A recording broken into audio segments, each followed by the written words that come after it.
ഗസയിലെ യുദ്ധതന്ത്രങ്ങളെ ചൊല്ലി ഇസ്രായേൽ ഭരണകൂടവും സൈന്യവും തമ്മിൽ പോര് തുടരുകയാണെന്ന വാർത്തകളാണ് പുറത്തുവരുന്നത്. ബെഞ്ചമിൻ നെതന്യാഹു മന്ത്രിസഭയും ഇസ്രായേൽ ഡിഫൻസ് ഫോഴ്സ് മേധാവി ലഫ്റ്റനന്റ് ജനറൽ ഇയാൽ സമീറും തമ്മിൽ ഉടലെടുത്ത സംഘർഷം രൂക്ഷമാവുകയാണ്. ഹമാസുമായുള്ള ബന്ദിമോചന ചർച്ചകൾ നിർത്തലാക്കിയതിന് പിന്നാലെ ഗസയിലെ സൈനിക ഓപ്പറേഷന് കൃത്യമായ പദ്ധതി ഉണ്ടാക്കണമെന്ന് സമീർ മന്ത്രിസഭയോട് ആവശ്യപ്പെട്ടിരിക്കുകയാണ്. എന്നാൽ സർക്കാരിന്റെ ഭാഗത്തുനിന്ന് വ്യക്തമായ മാർഗനിർദ്ദേശങ്ങളൊന്നും ഇതുവരെയും ലഭിച്ചിട്ടില്ല.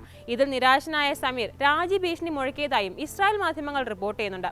ഗസ ആക്രമണത്തെ ചൊല്ലി സൈന്യവും ഭരണകൂടവും തമ്മിൽ നടക്കുന്ന പോരിന്റെ ഏറ്റവും പുതിയ വിവരങ്ങൾ പറയാം. സ്വാഗതം ഇൻഡപ്തിലേക്ക്.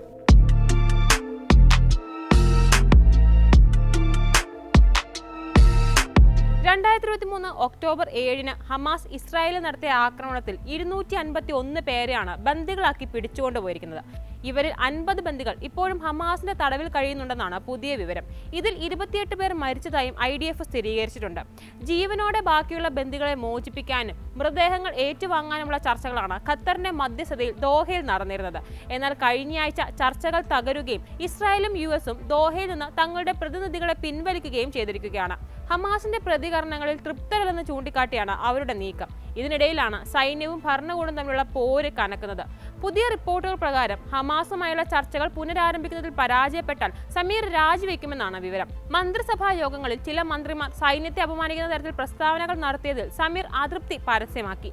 ഗസയിലെ യുദ്ധം തുടരണമെങ്കിൽ വ്യക്തമായ പദ്ധതികളും തീരുമാനങ്ങളും ഉണ്ടാകണമെന്ന് അദ്ദേഹം ആവശ്യപ്പെട്ടു. ഹമാസിനെ പൂർണ്ണമായി തകർക്കുക, എന്നിട്ട് ബന്ദികളെ മുഴുവൻ മോചിപ്പിക്കുക എന്നീ ലക്ഷ്യങ്ങളാണ് നെതന്യാഹു മുന്നോട്ട് വെച്ചത്. എന്നാൽ ഇത് എങ്ങനെ നടപ്പാക്കുമെന്നതിന് വ്യക്തമായ പദ്ധതി അവതരിപ്പിക്കണമെന്ന് IDF തലവൻ ആവശ്യപ്പെട്ടു. ഇതിന് പക്ഷേ നെതന്യാഹുവിന് വ്യക്തമായ മറുപടി ഉണ്ടായിരുന്നില്ല.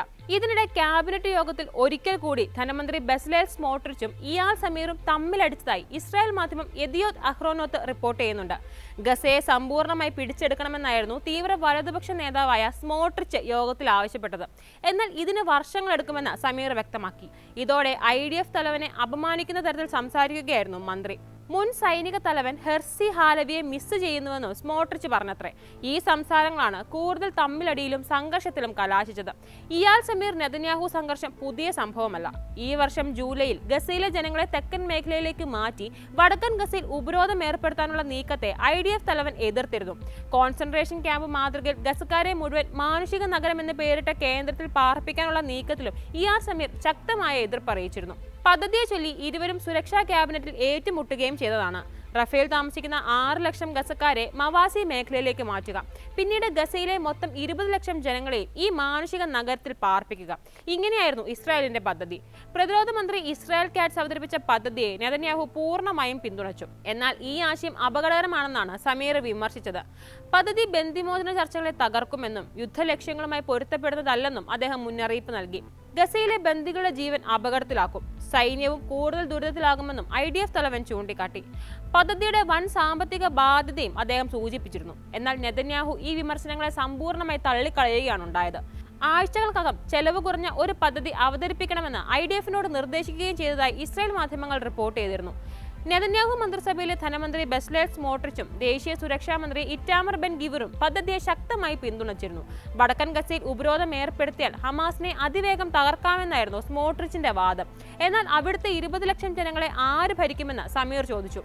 ഇതിൽ ഇയാൽ സമീറും സ്മോട്രിച്ചും തമ്മിൽ വാക്കേറ്റമുണ്ടായെന്നാണ് ടൈംസ് ഓഫ് ഇസ്രായേൽ ഉൾപ്പെടെ പുറത്തുവിട്ടത്. ഗസയിലെ മാനുഷിക സഹായത്തെ ചൊല്ലിയാണ് മറ്റൊരു തർക്കമുണ്ടായത്. ഗസയിലെ ഭക്ഷ്യശേഖരം ബോംബിട്ട് തകർക്കണമെന്ന് ഈ വർഷം മെയ്യിൽ നടന്ന മന്ത്രിസഭാ യോഗത്തിൽ ബെൻ ഗിവർ ആവശ്യപ്പെട്ടിരുന്നു. ഈ പരാമർശം അപകടകരമാണെന്ന് യോഗത്തിൽ സമീർ കുറ്റപ്പെടുത്തി. അന്താരാഷ്ട്ര നിയമപ്രകാരം ഇസ്രായേലിന് ഗസയെ പട്ടിണിയിലേക്ക് തള്ളിവിടാൻ കഴിയില്ലെന്നും അദ്ദേഹം ചൂണ്ടിക്കാട്ടി. എന്നാൽ ബെൻ ഗിവറിനെ പിന്തുണച്ചും രംഗത്തെത്തുകയായിരുന്നു അന്ന് നെതന്യാഹു.